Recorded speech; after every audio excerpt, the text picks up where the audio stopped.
Shalom, irmãos, Shabbat Shalom. Vamos continuar então nosso estudo da Brit Hadashah, da Nova Aliança.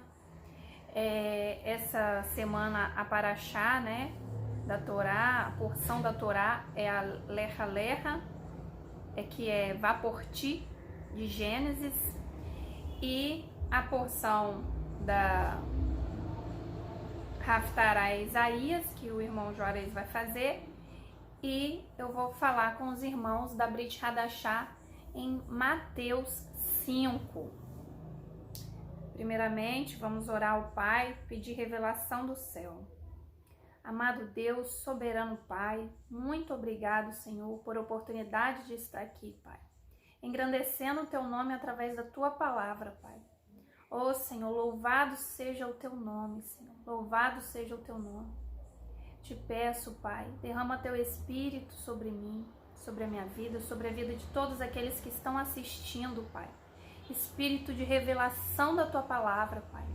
Toca os corações, ministra a palavra, que ela entre, encontre terra fértil, Pai. Em nome de Yeshua HaMashiach, eu Te louvo e Te agradeço e Te peço, fala conosco, Pai. Porque a Tua palavra é certeira, ela bate em nós e reflete, Pai, no outro. E toda vez, Pai, que nós falamos, aprendemos mais de Ti, Deus. E eu Te louvo por isso, Te louvo por esse estudo, Deus. Que o Senhor tenha me possibilitado aprender mais de Ti. Em nome de Yeshua HaMashiach, fala conosco. Amém. Irmãos, a gente viu, né, nas porções anteriores, Yeshua tendo ali o início do seu ministério, né, se batiza, depois vai ao deserto e ali depois ele começa o seu ministério. E em Mateus 5 ele começa a ensinar, né, o seu ministério de mestre.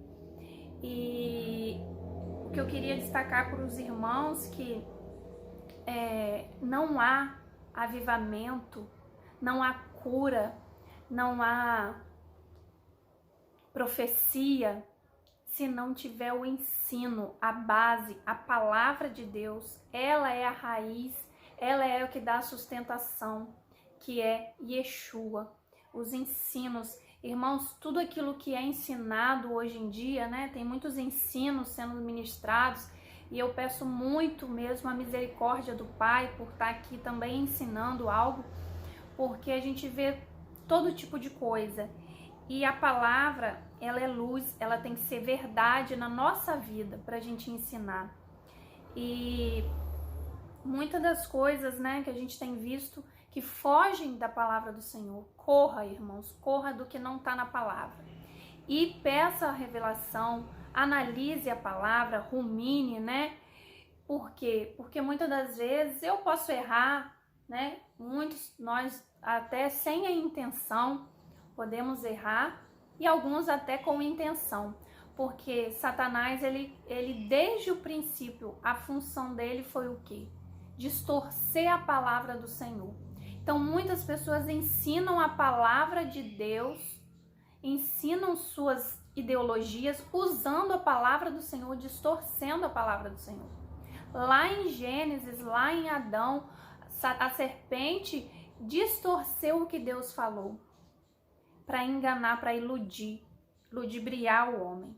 Então muitos hoje em dia ensinam coisas que desagradam ao Senhor, que são contra a palavra do Senhor, mas eles dão um jeitinho de maquiar e de colocar assim como se tivesse condizente com o que está na palavra. Então vamos ter cuidado, temor do Senhor, peçamos ao Senhor temor e revelação, sabedoria, em nome de Jesus. Discernimento, né, irmãos?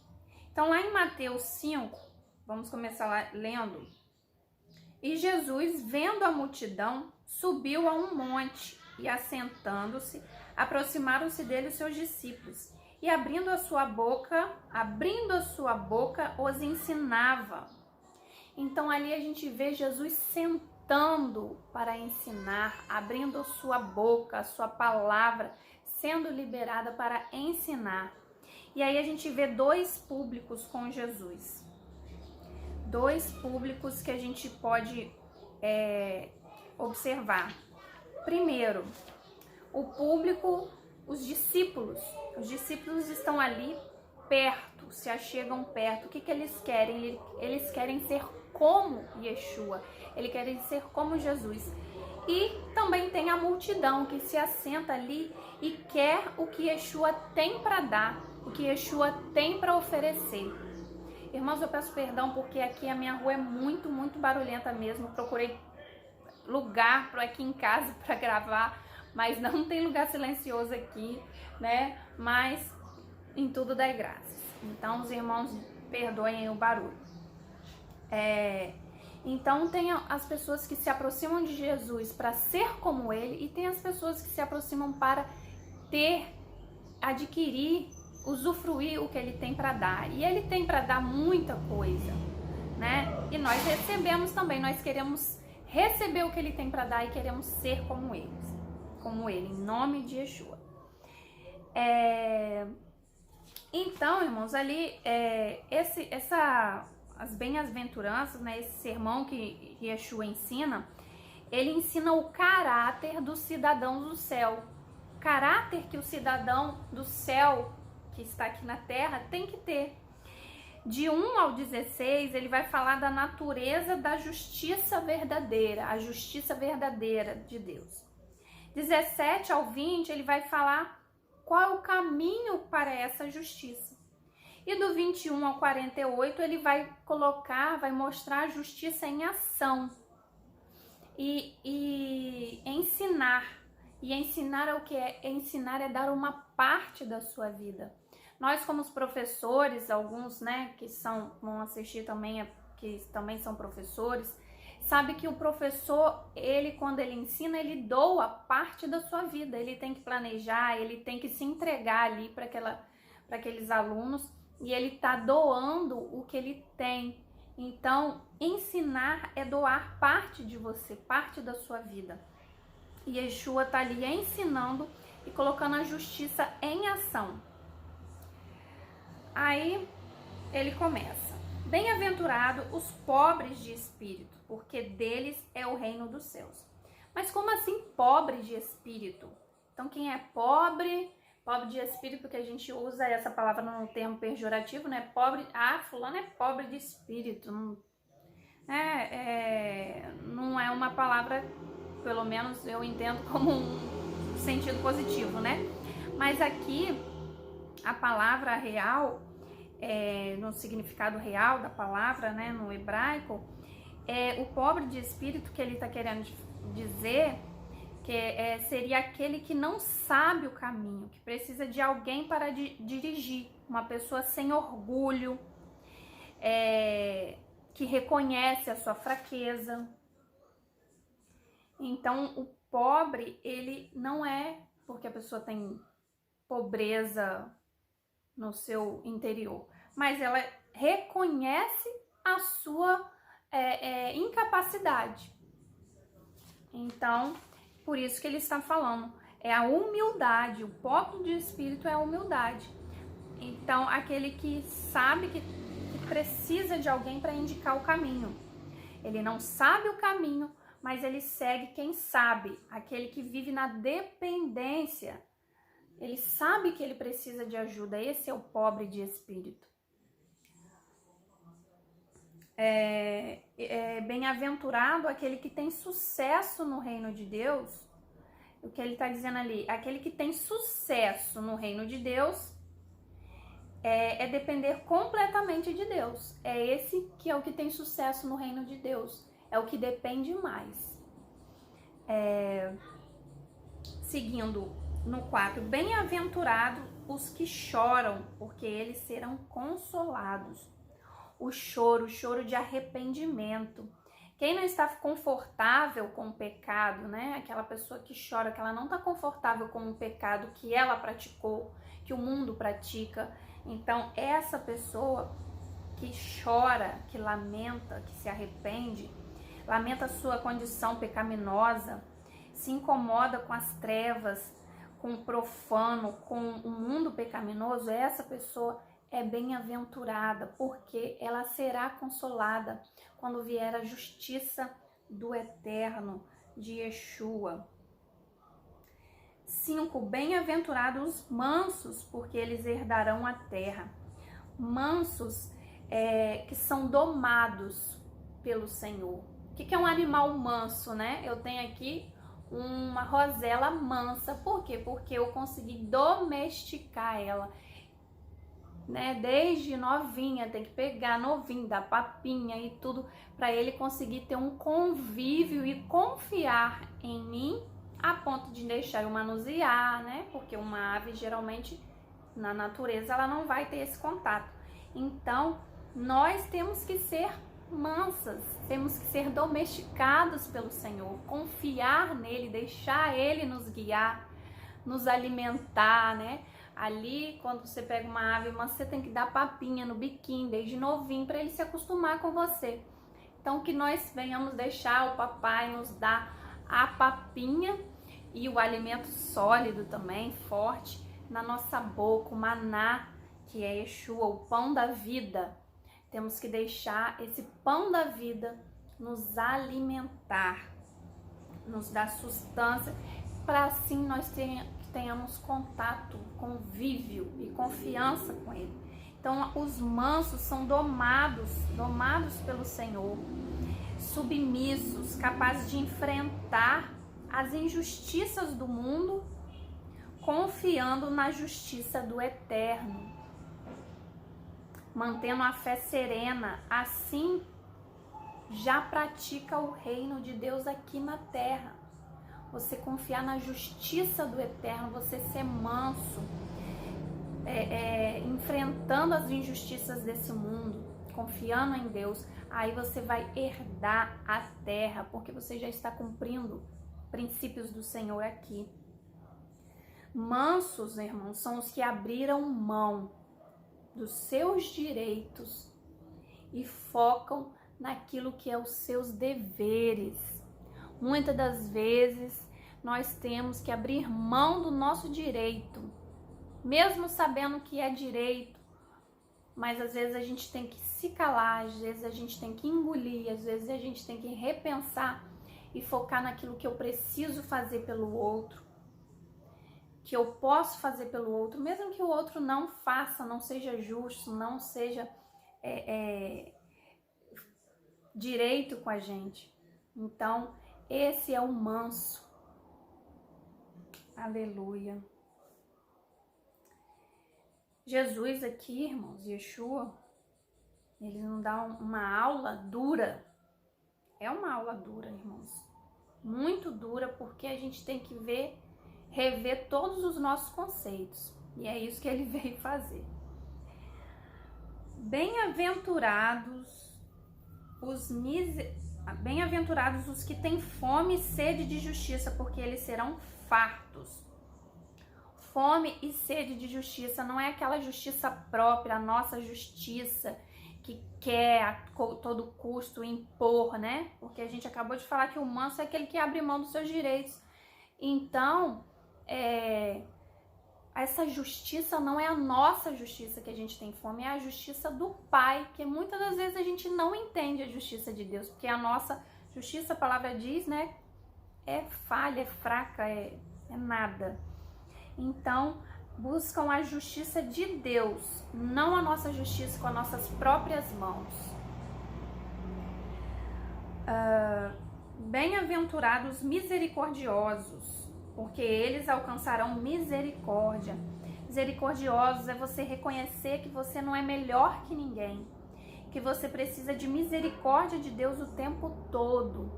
Misericordioso, você vê, né? Você se comove e sente a dor do outro. Você tem a misericórdia pelo outro, sabendo que você não é melhor. Às vezes você está numa posição, às vezes melhor do que o outro, né? Uma posição melhor de conhecimento, talvez uma posição melhor financeira, mas você se colocar no lugar do outro, você ter misericórdia do outro, né? E saber que você não é melhor independente da condição que você está vivendo. Bem-aventurado os limpos de coração, porque eles verão a Deus. Limpo por dentro, limpeza. Limpo de coração é aquele que está disposto o tempo todo a passar por todo esse processo que a gente está falando aqui. Todas essas bem-aventuranças aqui é se limpar, é se arrepender, é ser manso, é ser misericordioso, é limpar-se todos os dias, né? É se arrepender todos os dias pelas nossas falhas. Limpeza interior.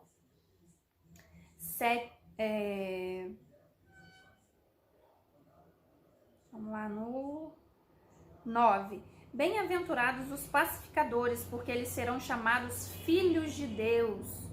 Pacificadores, agentes da paz. Quem tem a paz, transmite paz. Não semeia discórdia, não semeia inimizade. É aquela pessoa que, onde tem confusão, ela vai tentar pacificar, ela vai tentar apaziguar. Ela não vai colocar lenha naquela fogueira, né, irmãos? E muitas das vezes nós somos assim, colocamos lenha na fogueira, vemos algo acontecendo, queremos dar nossa opinião também, queremos falar e fazer acontecer, ao invés de tentar falar, não, fulano, não é bem assim, talvez aquela pessoa não quis dizer isso, liga para ela, peça perdão, ou senão, vê se é isso mesmo, né? Pensa, às vezes, se coloca no lugar da pessoa. Esses são os pacificadores, esses são aqueles que vão tentar trazer a paz e não trazer mais guerra.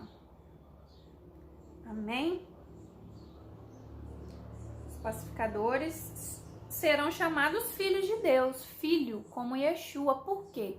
Porque ele veio pacificar. O povo judeu esperava que ele viesse fazer guerra, colocar, né, os romanos, o povo lá, todo mundo no seu lugar e tal. Ele ainda voltará para fazer isso, mas ele veio pacificar primeiro, ele veio se doar, ensinar primeiro, mostrar para a gente uma nova forma de entender as coisas.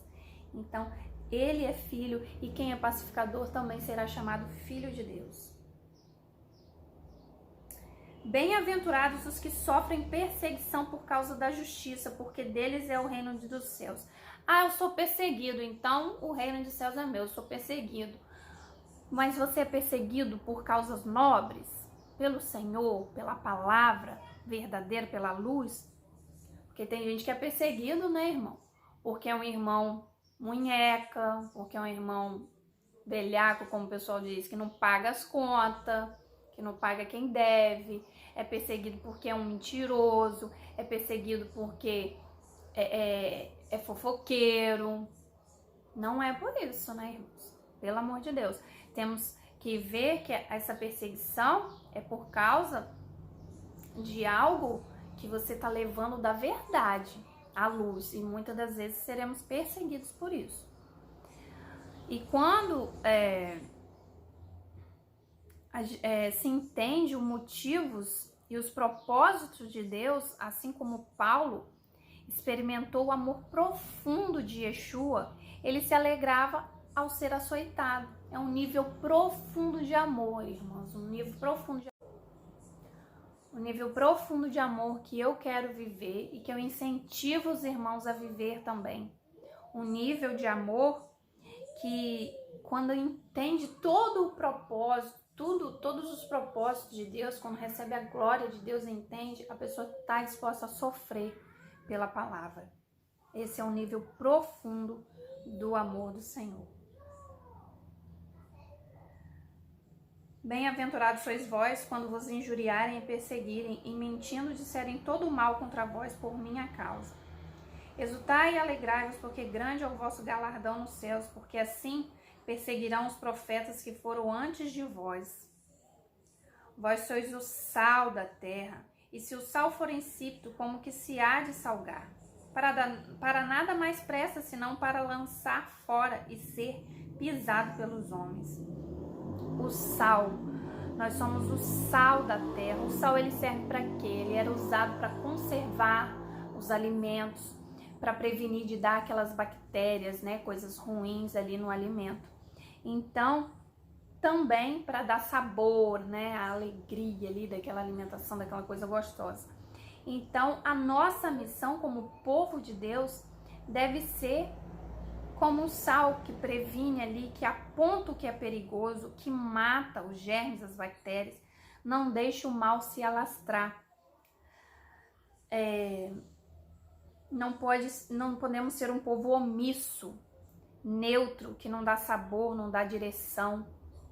Apesar do evangelho confrontar com a verdade da palavra, o evangelho sempre é confrontador, nós que levamos esse evangelho temos que ter essas virtudes de sermos agradáveis, temperados, equilibrados, irmãos. Temos que ser agradáveis de se estar, mesmo que o evangelho confronte. E o sal insípido é aquele cristão sem missão, sem ter uma missão a seguir, sem saber, né, para onde caminhar. Vós sois o sal da terra, se o sal for insípido, com que se há de salgar? Para nada mais presta. Um cristão sem missão, sem propósito. Vós sois a luz do mundo, não se pode esconder uma cidade edificada sobre um monte, nem se acende a candeia e se coloca debaixo do alqueire, mas no velador, e dá a luz a todos que estão na casa. A luz é a verdade vivida, não só falada, são os frutos. As trevas, né, é a ignorância, a falta de conhecimento da luz. Muitas das vezes o Pai nos coloca em lugar de destaque para levar a verdade para as pessoas, mas a luz vem dele, né? A luz que está em nós, que nós vamos transmitir, é dele. A luz é própria dele, que nós vamos transmitir. Então, muitas das vezes Deus vai nos colocar, né? O crente, ele não pode ser um ser isolado, né? Que vive nas cavernas, com um evangelho só para si, um evangelho autoajuda, inflando de conhecimento, um evangelho sem serviço, sem se doar. Esse foi o erro de Lúcifer. Reter a luz que era de Deus, o conhecimento que era de Deus, que ele dava para ele distribuir nas nações. Ele fez o quê? Ele reteve o que era para Deus e aí ele se inflou, se achou igual a Deus. Então, se nós estamos recebendo essa luz, essa palavra, esse maná, é para nós transmitirmos, é para nós primeiro aplicarmos na nossa vida, viver essa verdade na nossa vida, essa luz na nossa vida, iluminar a nossa vida, a nossa casa, o nosso lar, os nossos filhos, nosso trabalho. E sim, através dessa luz que está brilhando nessa toda a nossa vida, ela vai trazer luz para os outros, né? Como o sal, ele serve o quê também? Para dar sede, né? A gente come algo salgado, nos sentimos sede.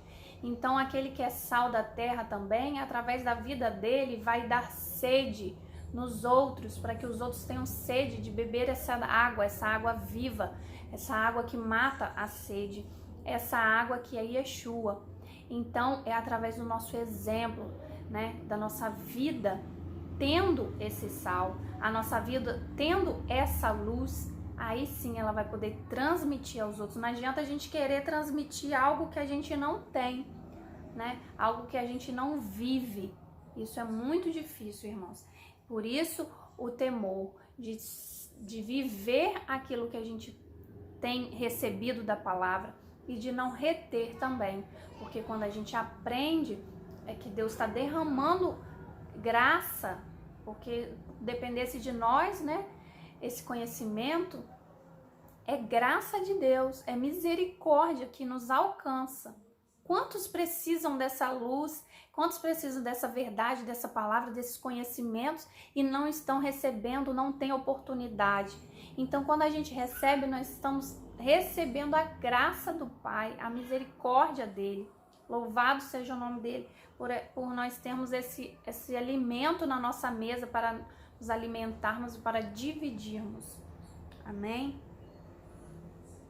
Assim resplandeça a vossa luz diante dos homens, para que vejam as vossas boas obras. boas obras. A nossa luz é as nossas boas obras. Não é porque eu sou bonito, não é porque eu canto lindo, não é porque eu sou cheio do movimento. Não, é as suas boas obras. Luz fala de frutos, fala de boas obras. Glorifica o vosso Pai que estás no céu. Não cuideis que vim destruir a lei e os profetas, não vim abrogar, mas cumprir. Então, Yeshua, ele veio trazer plenitude, cumprir as leis sacrificiais, né? As leis sacrificiais ele vem cumprir, mas as outras precisam ser cumpridas, né? Precisam ser praticadas e obedecidas também. Ele veio cumprir o sacrifício que faltava, né? Derradeiro, de uma vez por todas. Porque em verdade vos digo que até que os céus e a terra passem, nem um jota, nem um tio jamais passará da lei, sem que tudo seja cumprido. Toda a palavra vai se cumprir, ela é atemporal, ela se cumpriu, ela vai se cumprir, ela se cumpre.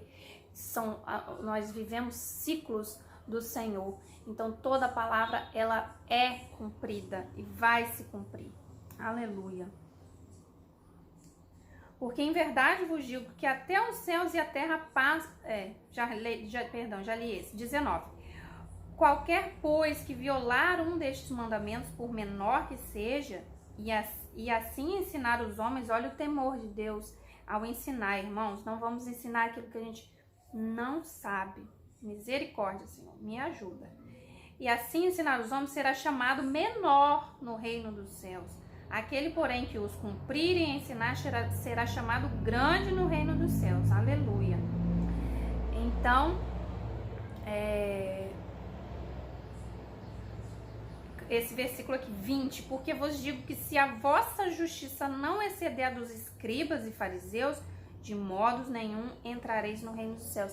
Irmãos, os escribas e os fariseus, eles sabiam a lei, eles cumpriam, eles sabiam de có e salteado. E quando Jesus coloca essa palavra, sua justiça não exceder a deles, você pensa nisso, irmãos. Era, assim, um nível altíssimo. Eu imagino os apóstolos regalando o olho. Como assim, né? A nossa justiça tem que exceder a deles. Claro que em primeiro momento a gente vê que excede por quê? Porque Deus ensina princípios externos, né? E internos. A lei, eles interpretavam a parte externa da lei, né? A ação. E Deus ali, e Yeshua ali, ele já ensina a parte que excede a ação. É a parte da intenção. Então, excede essa justiça dos escribas e fariseus. Porém, tem um outro aspecto.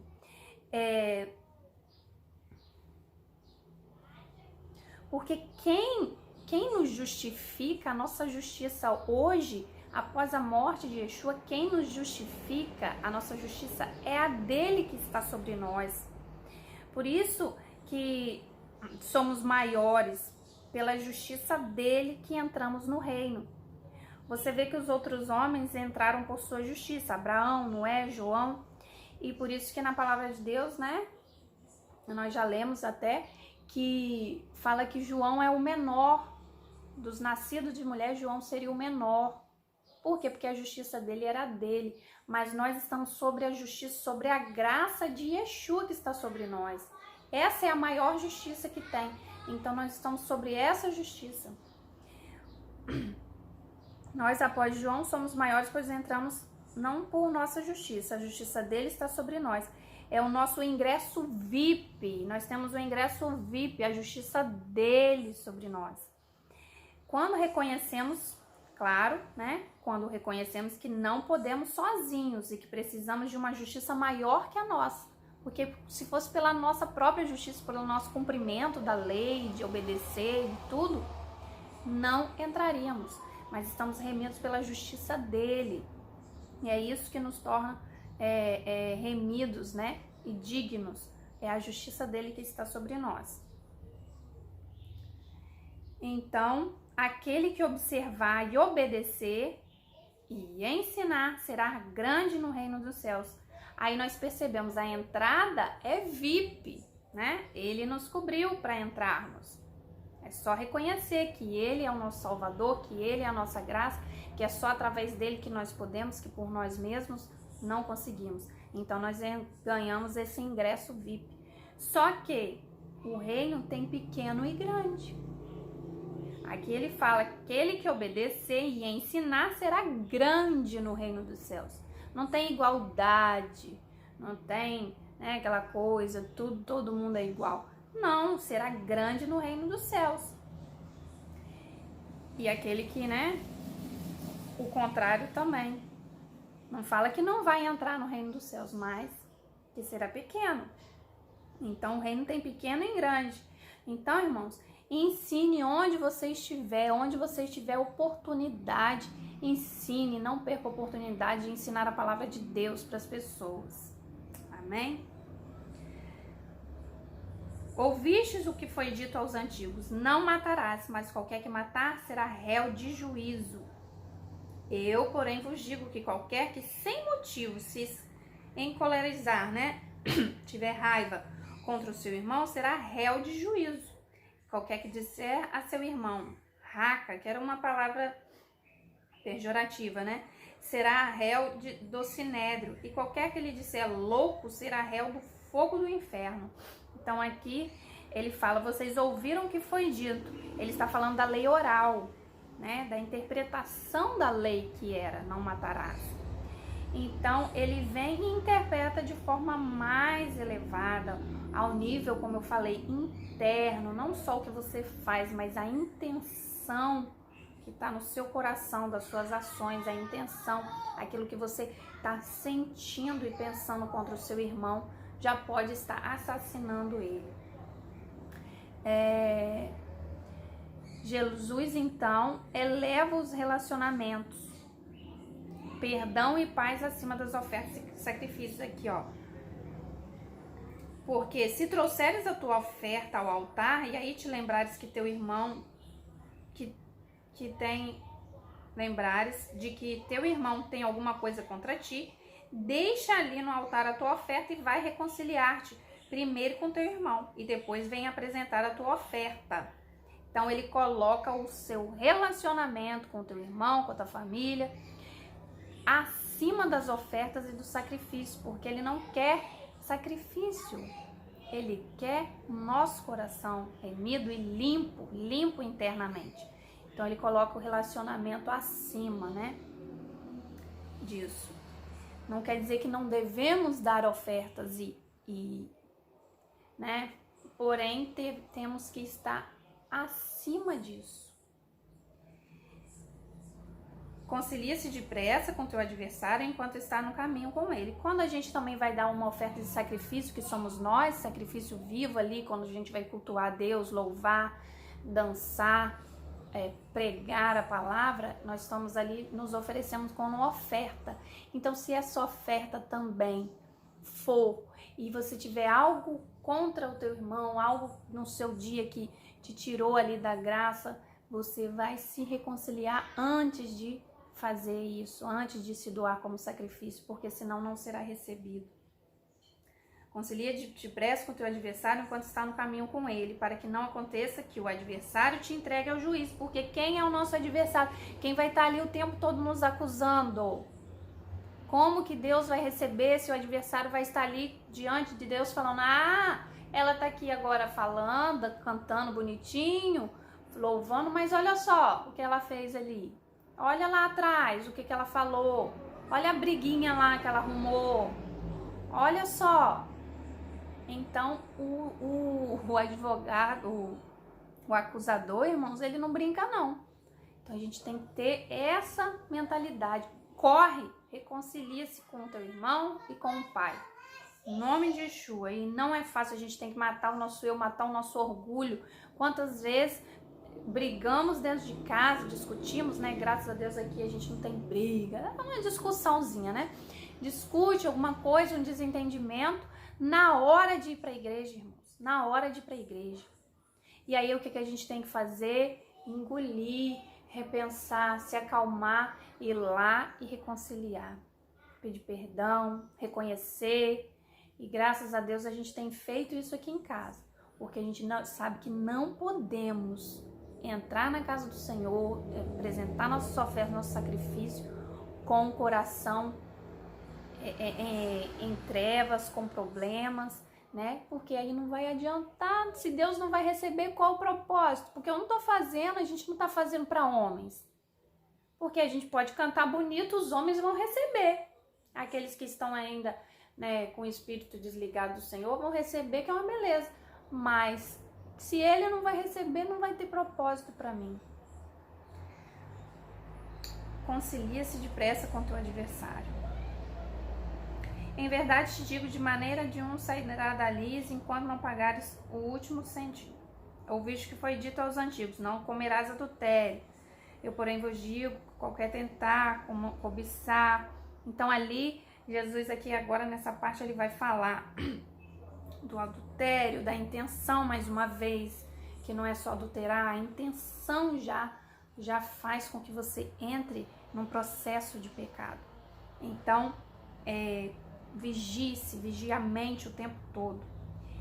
Qualquer seta, irmão, que entrar de maligna, de adultério, de ódio, de raiva do irmão, já coloca diante do Senhor. Senhor, eu não quero isso na minha vida. Limpa os meus pensamentos agora, limpa a minha mente agora, arranca isso de mim, eu coloco diante do Senhor. Satanás, você já está derrotado, eu não quero, eu não permito isso na minha vida, esse sentimento, essa inveja, essa raiva, esse sentimento de desejo por algo que não é meu. Eu coloco diante do Senhor agora, eu me arrependo, Senhor, me perdoa e tira isso de dentro de mim. Coloca na hora, irmãos, na hora, mata o mal, corta pela raiz. Porque é aqui que ele está falando, ó, ele condena também a quebra de aliança, né? A gente, ele é um Deus de aliança e ele condena toda quebra de aliança. Portanto, se o teu olho direito te escandalizar, arranque-o, atire longe de ti, pois te é melhor se perca um dos teus membros do que todo o teu corpo. Às vezes, o que te faz pecar? Às vezes é algo que você gosta de fazer, que não é pecado, mas que te leva a pecar depois, te leva a um pensamento impróprio. Às vezes é algo bom, é algo que você quer, algo que você gosta, algo que você é bom. Aí eu sou bom em fazer tal coisa, mas aquilo ali não é pra você, porque aquilo ali pode te levar a pecar. Então aquilo ali você vai ter que arrancar da sua vida, matar na sua vida. Muitas das vezes coisas que não são erradas, irmãos, como a pastora já tem ministrado, Deus vai nos pedir, porque aquilo ali, pra minha vida, me leva a pecar. Pra sua vida é uma outra coisa. Por isso que a gente não deve julgar o irmão, né? Porque às vezes cada um tem aquele ponto fraco, né? Tem aquilo que te leva a errar. Por isso que ele manda corta fora, expõe, confessa ao Pai, corta pela raiz, como eu falei. Corta pela raiz aquilo que tá te fazendo pecar. Confessa diante de Deus na hora. Não dá lugar para Satanás agir, para ele ir trabalhando na sua mente.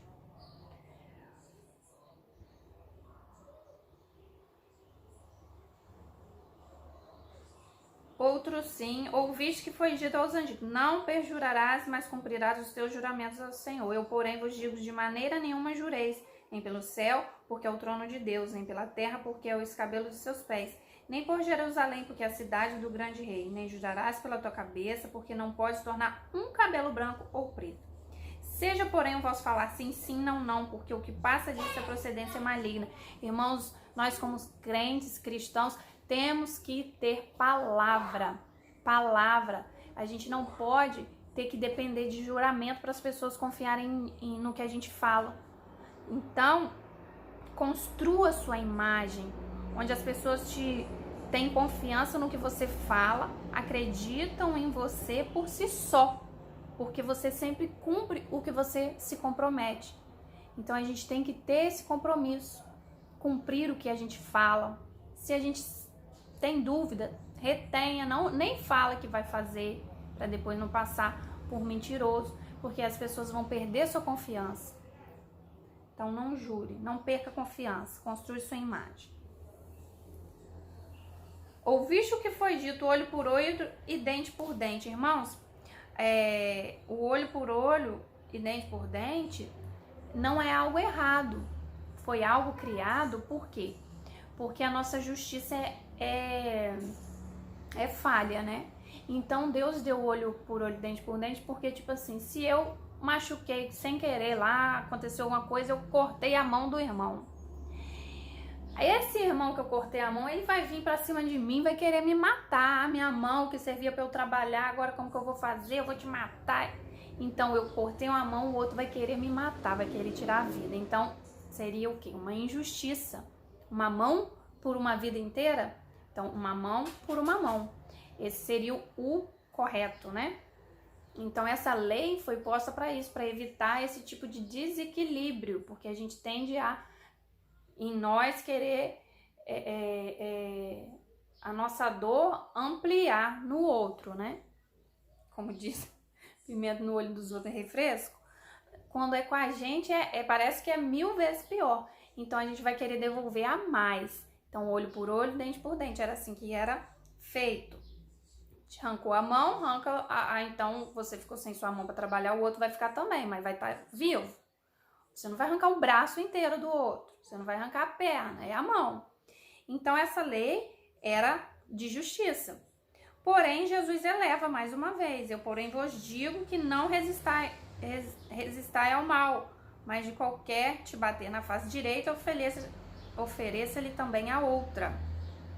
Por quê, irmãos? A nossa justiça sempre tem essa tendência de amplificar, né? Então a gente acaba descontando a mais no outro. Isso aconteceu aqui em casa. Heloísa, Isabelle deu um empurrãozinho em Heloísa andando, e a Heloísa foi e deu um empurrão mais forte nela. Aí eu conversei sobre isso com elas, eu falei, a forma de terminar isso é como Jesus ensinou: oferece a outra face. Se alguém te empurrou, você dá um abraço. Ou vem cá, me abraça, não faz isso não, eu te amo. Falei isso com elas, por quê? Porque aí uma vai empurrar com mais força, porque se sentiu ofendida, aí a outra empurra com mais força ainda, e o outro empurra com mais força ainda, e vira um ciclo de maldade, um ciclo de vingança. E a nossa vingança, ela sempre vai ser pior. A gente vai sempre querer se vingar a mais. Então, se você corta, você quebra, você oferece a outra face, você corta, quebra esse ciclo, interrompe. Amando os que são inimigos, mostramos o caráter do Pai, né? Qual a vantagem que vai ter se eu ser igual ao mundo, né? Amar só quem me ama, meu parente. Então, e ao quiser plantear contigo, tirar a túnica, enfim. E se alguém te obrigar a caminhar uma milha, vai com ele 2, né? Então, dá que te pedir, não te desvie daquele que quiser. Eu ouvi que foi: amarás o teu próximo, odiarás o teu inimigo. Isso que foi dito. Porém, eu vos digo: amai os vossos inimigos, bendizei os que vos maldizem, fazei o bem aos que vos odeiam, e orai pelos que vos maltratam e perseguem, para que sejais filhos do vosso Pai que estás no céu, porque faz que o sol se levante sobre os maus e os bons, e a chuva desça sobre os justos e os injustos. Deus, ele é justo, derrama chuva e sol, bênçãos até naqueles que são injustos. Então, porque nós vamos olhar às vezes um irmão que nos incomoda muitas das vezes, né, que faz coisas que nos desagradam, a gente vai olhar ele com o olho torcido, com raiva, né? Qual a vantagem nós vamos ter nisso? Deus não olha assim, Deus olha, ele quer a todos, ele quer salvar a todos, e ele olha com misericórdia até para aquele que está fazendo coisa errada, irmãos, como fomos nós, né? Como a gente ainda continua sendo. Então a gente tem que internalizar isso. Internalizar isso é muito difícil, irmãos, mas a gente tem que internalizar. Às vezes a gente tem uma pessoa que é uma bênção na sua vida, né? entre aspas, e a gente às vezes tende a olhar assim, ai, quero nem passar perto. Essa é a verdade. Mas a palavra nos ensina a amar esse, a orar por ele, a ter misericórdia dele, talvez das trevas que ele se encontra, da falta de conhecimento, da falta de sabedoria, da falta de luz que ainda não entrou no coração dele. E então nós devemos orar. Sede vós, pois, perfeitos, como perfeito é o vosso Pai que está nos céus. Como eu vou ser perfeito? Como eu vou ser perfeito? Perfeição, a palavra original da perfeição, o sentido original no hebraico, irmãos, não é algo estético, bonito, perfeito. A nossa ideia é essa, perfeito, é simétrico, é perfeito, é esteticamente correto, é tudo de bom. Não é isso. A perfeição, no seu sentido original, é funcionar no propósito para o qual foi feito. Se eu tenho uma cadeira que ela foi feita para quê? Para me assentar nela e me sentir confortável. Então, se eu tenho uma cadeira que eu sento e fico confortável, ela é perfeita, porque ela está cumprindo o propósito para aquilo que ela foi criada. Às vezes tem uma outra lá que é toda lindona, bonita, e não tá, eu sento lá, não tá cumprindo aquele propósito, eu não sento direito, não é confortável. Uma caneta, qual a função? É escrever, então ela escreve muito bem, ainda que não seja assimétrica, perfeita, bonita ou algo do tipo, pode ser bonita também, mas se ela está escrevendo, ela é perfeita, porque ela foi criada para escrever. Ela não seria perfeita se ela estivesse falhando. Eu vou escrever, a caneta não está funcionando, então ela não está perfeita, ela não está cumprindo o propósito dela. Então essa é a perfeição, a gente ser perfeito é cumprir o propósito que o Pai nos deu. E para cumprir esse propósito, a gente tem que buscar intimidade, saber o nosso chamado, saber qual é o propósito dele na nossa vida e em que ele quer nos usar, para que ele nos fez, para que ele nos criou. Cada um tem uma essência, cada um tem um chamado que o Pai nos deu e nós temos que buscar viver esse chamado. Amém? Então, irmãos, eu me peço perdão por ter me estendido, porque esse sermão é riquíssimo, né? Não daria para falar horas e horas. Então, é um resumo que fica grande, mas para o nosso conhecimento e aprofundar na palavra de Deus, né? Todo tempo é pouco ainda, né? Para estudar a palavra de Deus. Um abraço para os irmãos. Shalom, shalom.